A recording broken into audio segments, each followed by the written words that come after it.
ఉన్నటువంటి అన్ని రకాల అంతరాలు తొలగించేటటువంటి కార్యాచరణను తీసుకురావాల్సినటువంటి అవసరం ఉందని, అందులో భారత రాజ్యాంగ విలువల్ని, భారత రాజ్యాంగ స్ఫూర్తిని ప్రజలకు విస్తృతంగా తీసుకెళ్లడం కోసం ట్రైనింగ్ క్యాంపులను నిర్వహించాలనేటటువంటి నిర్ణయాన్ని కాంగ్రెస్ పార్టీ తీసుకున్నది. ఆ ఆలోచనలో భాగంగానే మా జాతీయ ఎస్సీ ఎస్టీ బీసీ మైనారిటీ కోఆర్డినేటర్గా ఉన్నటువంటి విభాగాల కోఆర్డినేటర్గా ఉన్నటువంటి కొప్పుల రాజు గారు, మీనాక్షి నటరాజన్ గారు ఇప్పుడు మనకు ఇన్ఛార్జ్ ఇచ్చారు. ట్రైనింగ్ డిపార్ట్మెంట్లో తాను కూడా భాగస్వామి.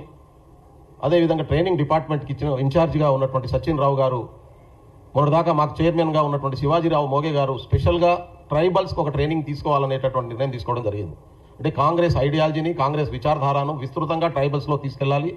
ఎందుకంటే బీజేపీ, ఆర్ఎస్ఎస్ తాను తప్పుడు సిద్ధాంతాన్ని, తప్పుడు అవగాహనను ఇవాళ గిరిజనుల్లో విస్తృతంగా తీసుకెళ్తున్నటువంటి క్రమం ఉంది. కాబట్టి కనీసం 25,000 మందిని ఈ దేశవ్యాప్తంగా ఎస్టీలను, ఆదివాసీలను కాంగ్రెస్ విచారధారలో ట్రైన్ చేయాలి 2 సంవత్సరాల కాలంలో అని చెప్పి కొప్పుల రాజు గారు, జాతీయ నాయకత్వం ఏఐసీసీ మల్లికార్జున ఖర్గే గారి డైరెక్షన్లో రాహుల్ గాంధీ గారితో చర్చించి నిర్ణయం తీసుకున్నారు.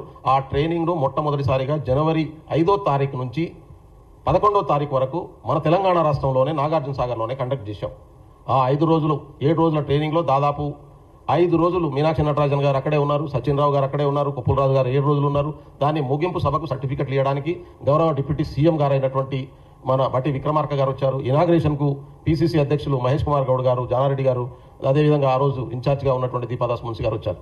ఆ ట్రైనింగ్లో మొదటిసారిగా, అంటే నాకు కాంగ్రెస్ పార్టీ సిద్ధాంతం చదువుకున్నప్పటికీ ఒక రకమైనటువంటి వాస్తవాల పునాది మీద ఎట్లా కాంగ్రెస్ పార్టీ ఐడియాలజీ ఉంటుందనేటటువంటి ట్రైనింగ్ను నేను ఆ రోజు తెలుసుకోవడం జరిగింది. ఆ తెలుసుకున్న తర్వాత ఆ ట్రైనింగ్లోనే ఒక నిర్ణయం తీసుకున్నాం. మేము కాంగ్రెస్ పార్టీ ఐడియాలజీ పునాదుల మీద పుట్టినటువంటి సింబల్స్ను, సిద్ధాంతాలను ప్రజల్లో విస్తృతంగా తీసుకెళ్లాలి అని. దాని తర్వాత మేము 3 రోజుల ట్రైనింగ్ క్యాంప్ మౌనార్లో ఆర్గనైజ్ చేశాం. ఆ ట్రైనింగ్ క్యాంప్లో కూడా విస్తృతమైనటువంటి చర్చ దీని మీద జరిగింది. అందులో మాకు స్పష్టంగా అర్థమైంది ఏంటంటే, సర్వోదయ ఉద్యమానికి, మహాత్మా గాంధీజీ గారు తీసుకున్నటువంటి శాంతియుత ఉద్యమానికి ఒక సింబాలిక్గా భారతదేశానికి స్వతంత్రం రాకముందు కాంగ్రెస్ పార్టీ, స్వతంత్రం వచ్చినాక కాంగ్రెస్ పార్టీ, స్వతంత్రం వచ్చిన తర్వాత కాంగ్రెస్ పార్టీ ఏంటి, కాంగ్రెస్ పార్టీ ఐడియాలజీ ఏంటి, కాంగ్రెస్ పార్టీ లక్ష్యం ఏంటి, దీని మీద సిడబ్ల్యూసీ ఆ రోజు ఉన్నటువంటి కాంగ్రెస్ జాతీయ నాయకత్వం మహాత్మా గాంధీ గారి నాయకత్వంలో ఒక విస్తృతమైనటువంటి చర్చలు చేసిన తర్వాత తీసుకున్నటువంటి నిర్ణయం, భారతదేశానికి భారత రాజ్యాంగం ఎట్లయితే ఉందో కాంగ్రెస్ పార్టీకి కాంగ్రెస్ పార్టీ ప్రణాళిక ఉంది. ఏంటి ఆ కాంగ్రెస్ పార్టీ ప్రణాళిక? భారత రాజ్యాంగమే కాంగ్రెస్ పార్టీ ప్రణాళిక. మరి అంతకంటే ఏమైనా ఎక్స్టెన్షన్ ఉందా అంటే ఒక్క పాయింట్ ఎక్స్టెన్షన్ ఉన్నది.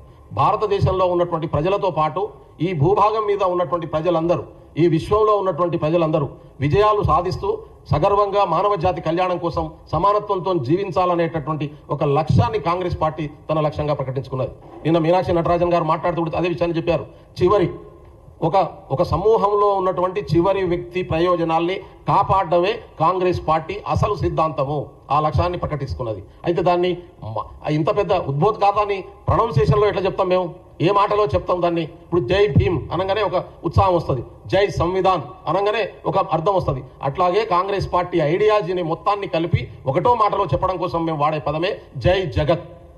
ఈ జై జగత్ అనేటటువంటి పదాన్ని కాంగ్రెస్ పార్టీ ఐడియాలజీ తెలిసినటువంటి వాళ్ళు, ఆచరించేటటువంటి వాళ్ళు, సర్వోదయ ఉద్యమంలో భాగమైనటువంటి వాళ్ళు, కాంగ్రెస్ పార్టీ విచారధారను జీవన మార్గంగా ఎంచుకున్నటువంటి వాళ్ళు వాడుతున్నటువంటి పరిస్థితి ఉంది. కాంగ్రెస్ పార్టీ కార్యకర్తల దాకా చాలా మందికి అది తెలియనటువంటి పరిస్థితి కూడా ఉంది. అయితే ఈ ట్రైనింగ్లో దీన్ని తెలుసుకున్న తర్వాత నిన్న జరిగినటువంటి సమావేశంలో నేను నా ఉపన్యాసాన్ని ముగిస్తూ నేను జై జగత్ అనేటటువంటి స్పష్టంగా మాట్లాడడం జరిగింది.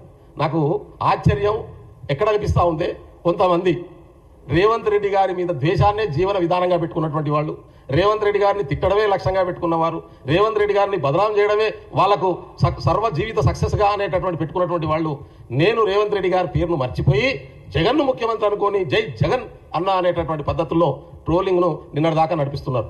నిన్నటి నుంచి నడిపిస్తున్నాం. సరే, టీఆర్ఎస్ వాళ్ళు నడిపిస్తే, బీజేపీ వాళ్ళు నడిపిస్తే, ఆర్ఎస్ఎస్ వాళ్ళు నడిపిస్తే నేను ఆశ్చర్యపోను. దాన్ని నేను పట్టించుకోను అసలుగా. ఎందుకు అంటే వాళ్ళకు అవసరం. బెల్లయ్య నాయకును డిఫేమ్ చేయడం, రేవంత్ రెడ్డిని టార్గెట్ చేయడం అనేది వాళ్ళ రాజకీయ అవసరం. వాళ్ళు అంతకంటే ఉన్నతంగా ఆలోచించగలుగుతారని నేను అనుకోను, అంతకంటే గొప్పగా ఆలోచిస్తారని నేను అనుకోను. కొన్ని టీఆర్ఎస్ ఫ్రాంట్ చేసిన యూట్యూబ్ ఛానళ్ళు, అడ్రస్ లేకుండా విదేశాల్లో పెట్టుకున్నటువంటి యూట్యూబ్ ఛానల్ పెడితే కూడా నేను పట్టించుకోను, మాట్లాడను దాని గురించి. కానీ మెయిన్ స్ట్రీమ్ మీడియాలో చాలా పెద్ద ఎత్తున మేము ప్రధానమైనటువంటి ఛానల్ అని చెప్పుకునేటటువంటి వాళ్ళు కూడా దాన్ని 1-2 ఛానళ్ళు వాళ్ళ ఛానల్లో చూపించినటువంటి పరిస్థితి, దీని మీద కామెంట్ చేసినటువంటి పరిస్థితి. వాళ్ళు ఎవరో నాకు తెలుసు, వేసిన వాళ్ళకి కూడా తెలుసు. అయితే ఒక రకంగా నన్ను బదనాం చేయడం కోసం చేసినటువంటి రాజకీయ కుట్రగా దీన్ని నేను భావిస్తూ ఉన్నాను. నేను సర్వోదయ ఉద్యమాన్ని ఇవాళ పాటిస్తున్నాను కాబట్టి వాళ్ళకు ఒక ఛాన్స్ ఇవ్వదలుచుకున్నాను. నేను రేపటిలోగా 24 గంటల్లో మీ ఛానల్లో పెట్టినటువంటి ఈ తప్పుడు ప్రచారాలన్నీ మీరు డిలీట్ చేసుకోవాలని చెప్పి నేను విజ్ఞప్తి చేస్తా ఉన్నాను.